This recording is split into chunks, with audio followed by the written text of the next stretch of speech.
우리가 읽은 본문 보면 두 가지 정말 받지 않을 수밖에 없는 그런 장면이 나오고 있습니다.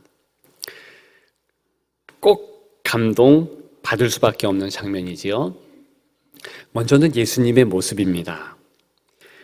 예수님께서 축복하셨다. 51절에 그랬죠. 하늘로 올려지셨다. 이렇게 주의 모습을 말씀하고 있습니다. 얼마 전까지 무덤의 주인공이셨습니다. 얼마 전까지 십자가의 흉한 모진 그런 고통을 감내하셨어야만 했지요. 그런데 지금은 영광의 몸으로 변하셨습니다. 그리고 그 사랑하는 제자들에게 두 손을 내밀고 축복하고 계신다. 얼마나 장엄한 모습인지요. 우리가 그것을 마음에 새기면 좋겠습니다. 두 번째, 감동받을 모습이 따라오고 있지요. 제자들입니다. 53절이지요. 하나님을 찬송하니라 그랬습니다.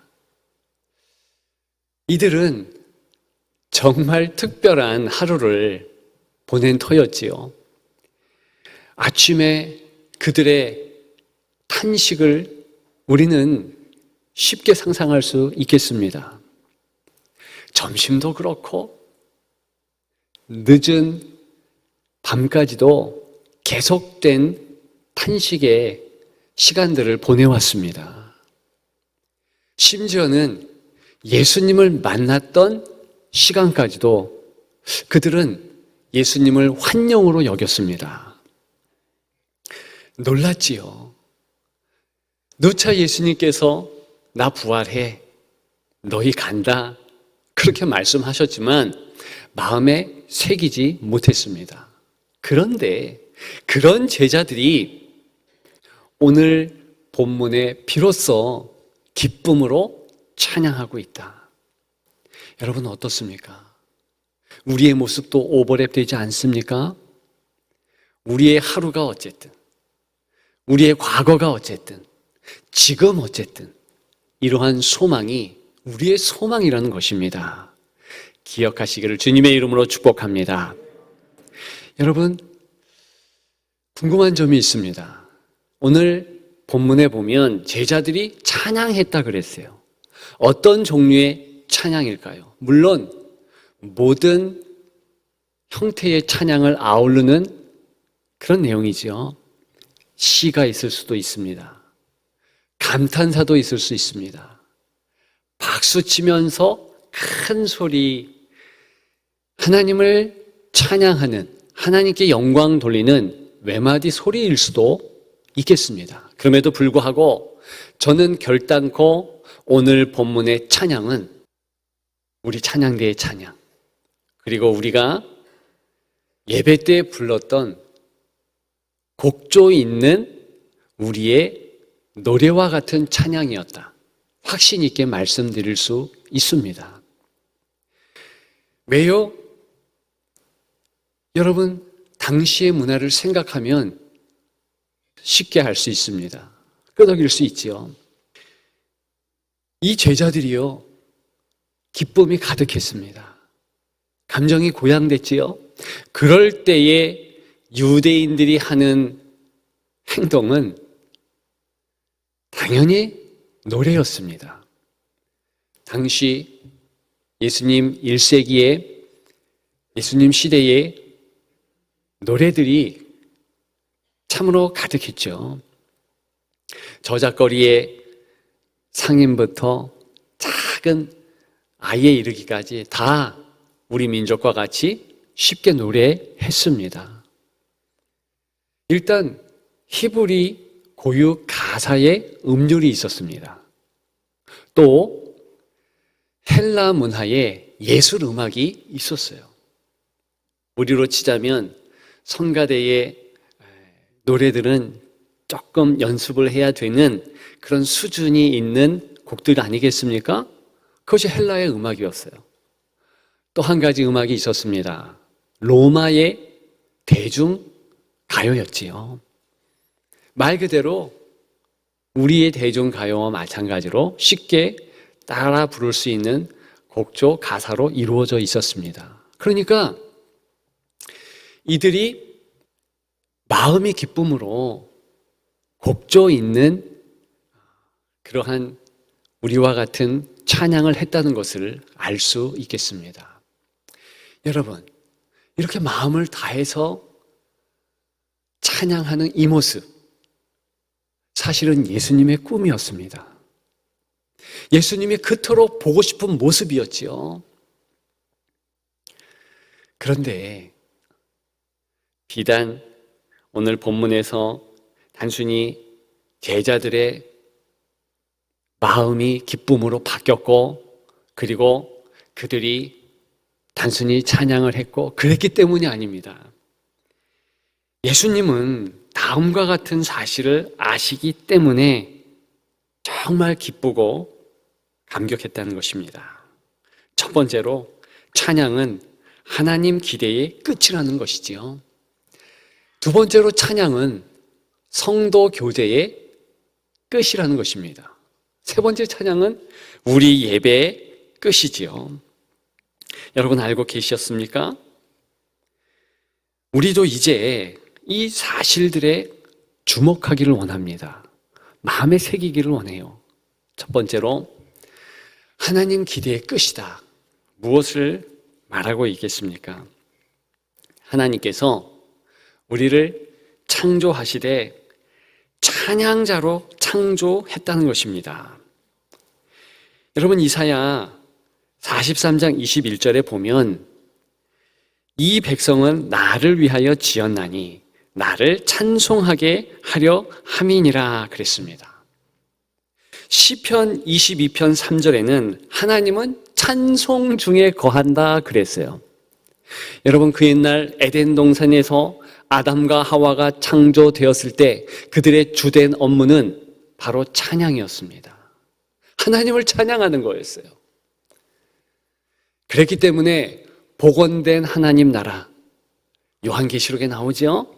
거기에 보면 하나님 앞에 찬양하는 모습이 연속해서 나오고 있습니다. 그리고 우리가 훗날 하나님 나라에 가서 유일한 한 가지 일은 찬양 그것뿐이더라.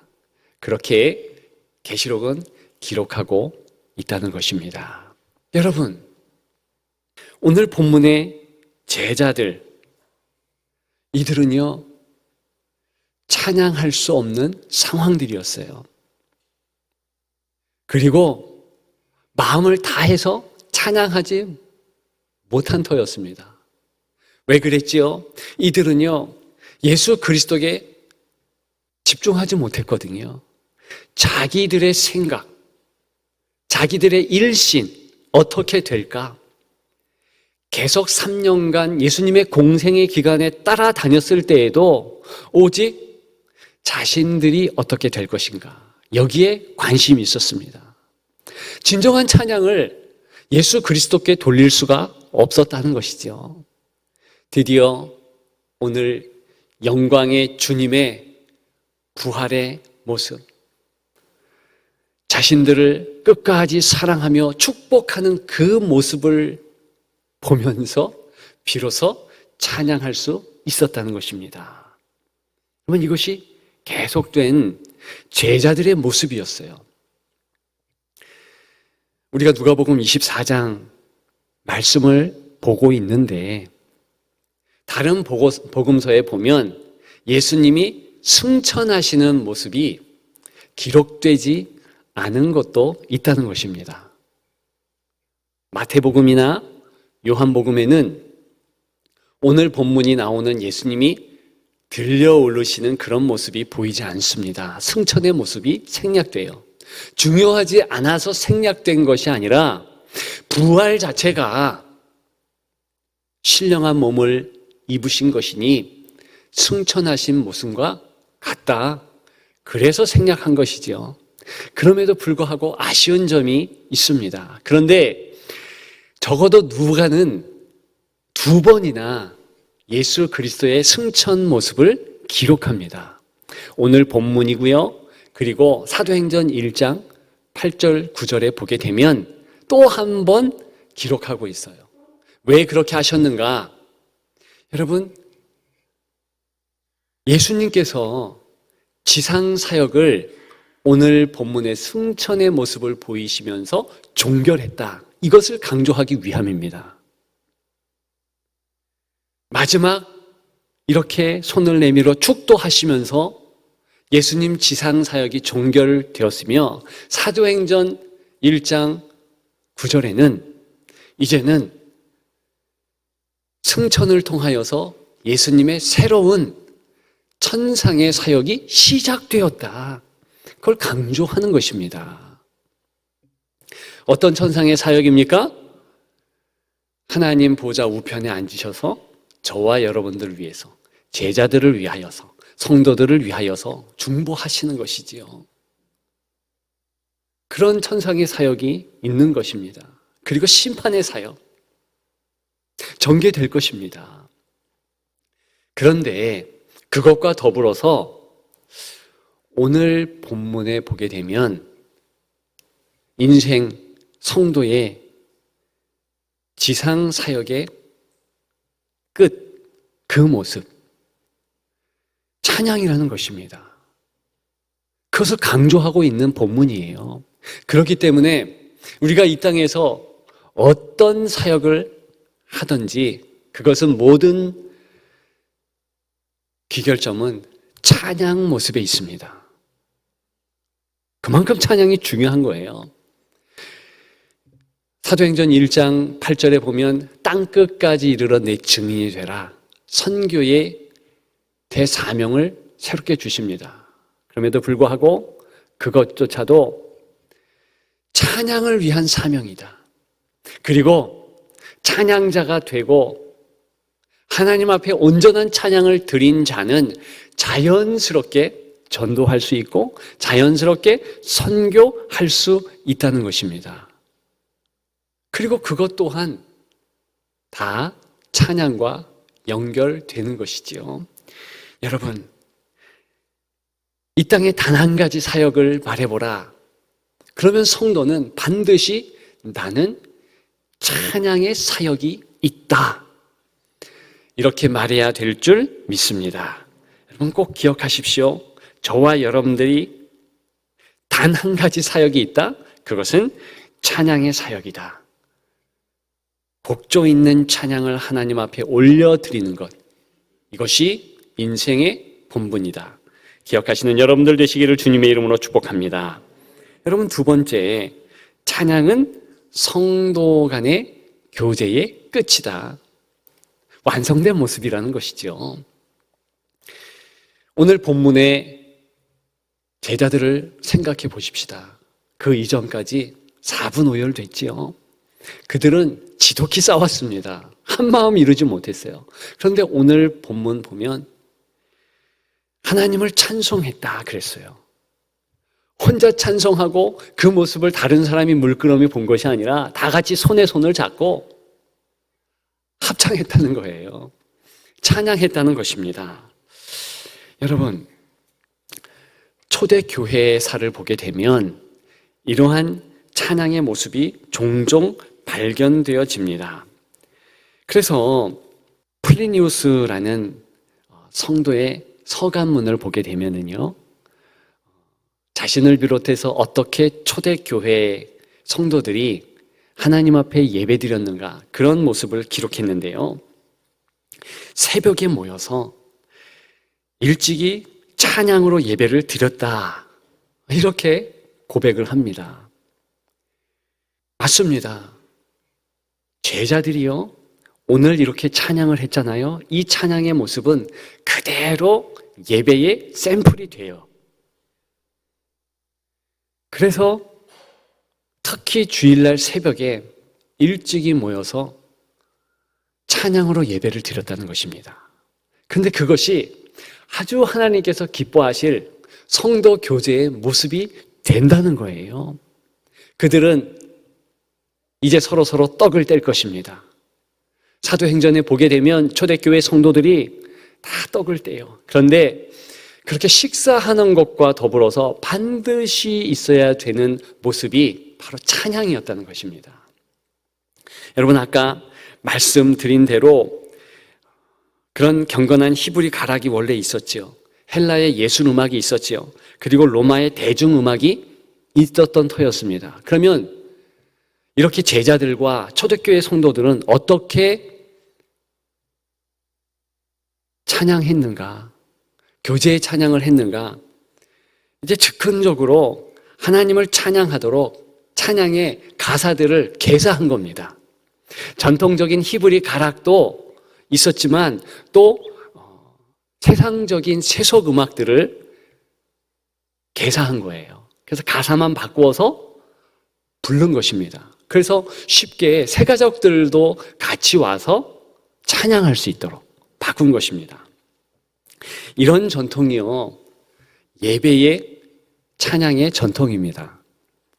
여러분, 오늘도 제가 좋아하는 찬양 한 곡을 여러분들도 부르셨는데, 주 하나님 지으신 모든 세계, 얼마나 아름다운 찬양의 곡조고 또 그 가사이겠습니까? 그런데 1800년대 원래 이 곡은요, 번주가였어요. 스웨덴에서 야, 같이 술 먹자 이렇게 권했던 곡조라는 것입니다. 근데 그것을 스웨덴의 한 목사님이 개사를 한 거예요. 가사를 바꾸어서 하나님을 찬양하는 그런 가사를 넣었던 것이죠. 그래서 이제 미국으로 무디에 의해서 정착이 됐고, 그리고 우리나라의 찬송가 가사까지, 찬송가에까지 들어오게 되고 우리가 잘 아는 귀한 찬양가로 바뀌었습니다. 여러분, 이것이 사실은 초대교회의 원래 행했던 모습이에요. 왜? 새가족들도 오니까 대중가요를 바꾼 거예요. 여러분, 우리나라의 초대 찬송의 곡조와 가사들을 보게 되면 그와 비슷한 찬송들이 제법 있었습니다. 이 풍진 세상을 만났더니 우리 살 일이 무엇인가? 믿음과 소망과 사랑, 그 중에 제일은 사랑이라. 이 귀한 초기 이 찬양도요, 사실은 희망가였어요. 그리고 일제시대에 일제의 많은 그런 곡들을 이제 바꾼 것이죠. 외색 음악을 트로트도 우리의 찬양으로 편입을 한 것이죠.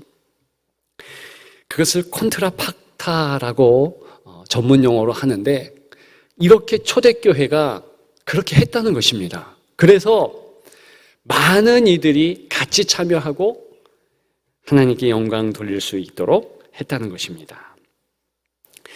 여러분, 좀 전에 제가 무디 이야기를 했죠. 그런데 조금 더 말씀드리면, 이 부흥사 무디는요, 생키라는 전문 찬양 가수와 더불어서 같이 부흥회를 갔습니다. 반드시 생키가 아까 소개해드렸던 주 하나님 지으신 모든 세계를 비롯한 이제 복음성가를 부르게 돼요. 그 다음에 자연스럽게 찬양을 했습니다. 자연스럽게 하나님 말씀을 나누었습니다. 그런데 이 무디와 생키가 했던 찬양의 방법은 무엇이었는가? 코러스가 있게 한 거예요. 먼저 생키가 찬양을 합니다. 독창을 하는 거죠. 그 다음에 sing together 이렇게 말하면서 후렴구, 코러스를 대중이 같이 하도록 한 것이었습니다. 그런데 이 방법이요, 이렇게 부른 찬양이 원래 초대교회의 찬양이었고 구약 다윗 시대의 찬양이었다는 것입니다.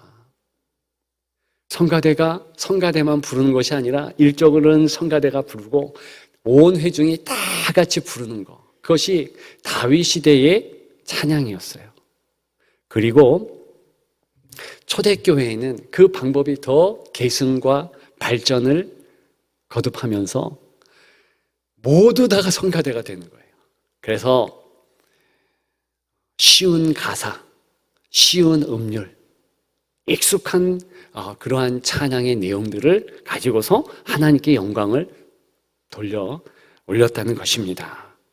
여러분, 이런 모습들을 보면서 어떻게 성도들은 같이 하나가 될 수 있었는가 상상해 볼 수 있겠습니다. 그렇게 매번마다 모일 때마다 사실 찬양을 했던 거예요. 그래서 우리는 찬양의 성도들이라 이렇게 할 만큼 찬양 중심의 생활을 했습니다. 귀한 것이죠. 요세푸스의 기록에 의하면 네로의 가장 흉흉했던 박해 시절 투기장에 끌려갔던 일단의 성도들 어떻게 했는가 기록했다는 거예요. 그런데 이 투기장에서 굶주린 사자의 밥이 되는 처참한 죽음 앞에서도 그리스도인들이 어찌나 큰 소리로 즐겁게 노래를 하는지 수많은 사자들의 으르렁거리는 소리보다 더 그들의 목소리가 찬양 소리가 크게 들렸고 피에 굶주린 투기장 관객들의 아우성 소리보다 더 크게 압도했다. 그렇게 기록했습니다. 그만큼 성도들은 어떤 상황에서도 주눅들지 않고 심지어는 순교하는 지경에까지 찬양했다. 그렇게 나오고 있습니다. 여러분, 저와 여러분들은 찬양자예요. 우리가 2명이 모이든 3명이 모이든 코로나 전국이든 우리 마음에는 마음을 다하여서 하나님을 찬양하는 찬양이 흘러나와야 되는 것입니다. 그것이 성도인 거예요. 그러한 여러분들 다 되시기를 주님의 이름으로 축복합니다. 여러분, 마지막 3번째로 찬양은 우리 예배의 끝이에요. 우리 예배의 끝이다. 자, 오늘도 우리가 예배를 드리고 있습니다.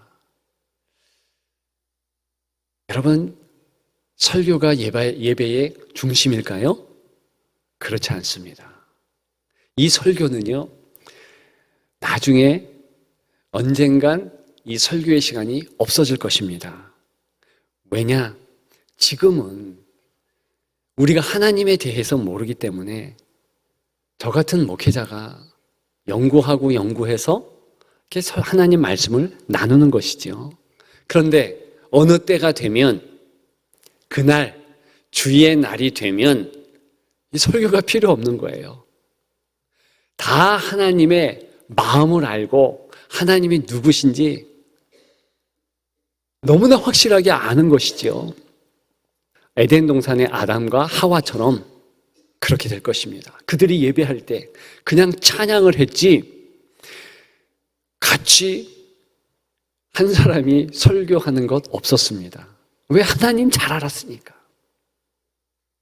천상의 예배의 모습을 보십시오. 이사야 6장에 보면 거룩하다 거룩하다 그렇게 수랍들이 삼중창으로 하나님을 찬양하면서 예배합니다. 설교 없어요. 오직 찬양. 저와 여러분들이 한 찬양 한 찬양 드릴 때 그것 자체가 예배라는 것을 기억해야 합니다. 우리는 준비 찬양이라는 용어를 스스럼 없이 씁니다. 잘못된 용어예요. 찬양이 준비하는 것으로 등급이 떨어진 적이 없습니다. 찬양 자체가 예배인 거예요. 15분 전부터 그 찬양을 합니다만 그 찬양 자체가 예배의 중심이라는 거예요. 그리고 어떻게 보면 설교도 찬양의 한 부분일 뿐이죠. 곡조 있는 찬양이 중심인 것입니다. 기억하시고 나는 어떤 찬양을 드리고 있는가. 그래서 성가대가 찬양할 때 우리 성가대만 찬양하는 것이 아니라 나의 찬양도 그 위에 올려드려야 되는 것입니다. 그래서 마음이 요동쳐야 돼요. 시끄러도 괜찮습니다. 좀 소란해도 괜찮습니다. 성가대만 찬양하는 것이 아니라 적어도 2번, 3번, 2절, 3절 부를 때는 여러분들도 그냥 읊조리십시오. 못 따라해도 괜찮습니다. 가사가 띄어지면 그 가사를 흥얼거리시는 거예요.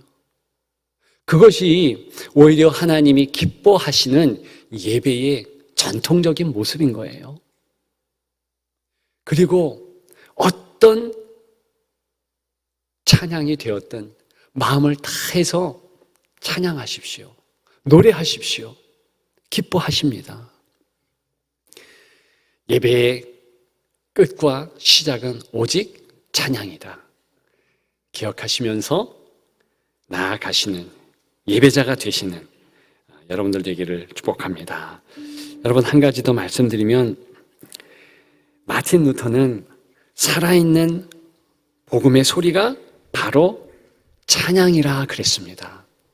하나님께 예배하는 그러한 찬양이지만 분명한 것은, 반드시 기억할 것은 살아있는 복음의 소리, 내게 생명력 있게 하는 것이 또한 찬양의 역할이라는 것입니다. 여러분, 그런 이유로 성가대가 찬양 끝나면 힘있게 박수할 수 있습니다. 왜? 내 영혼을 소생시키니까. 그것을 비바 복스 에반젤이라는 라틴어로 아주 역사적으로 그 사실을 각인했습니다. 그래서 그 유명한 바하도 찬양의 목적, 음악의 목적은 하나님께 영광 돌리게 하는 것이고, 그리고 영혼을 소생시키는 것이다. 그것 외에 다른 음악은 소음과 같다. 그렇게 말한 것이지요. 저와 여러분들이 정말 찬양할 때 내 영이 살아난다. 그런 마음으로 정성을 다해서 찬양하시는 여러분들 되시기를 주님의 이름으로 축복합니다. 이제 말씀을 마칩니다. 오늘 제목이 무엇입니까? 끝까지 간다. 어떤 끝입니까? 찬양. 기대의 끝, 교제의 끝, 예배의 끝입니다. 여러분, 정말 마음을 다해서 찬양 부르는 것, 그것이 끝까지 가는 것입니다. 그것이 부활신앙입니다.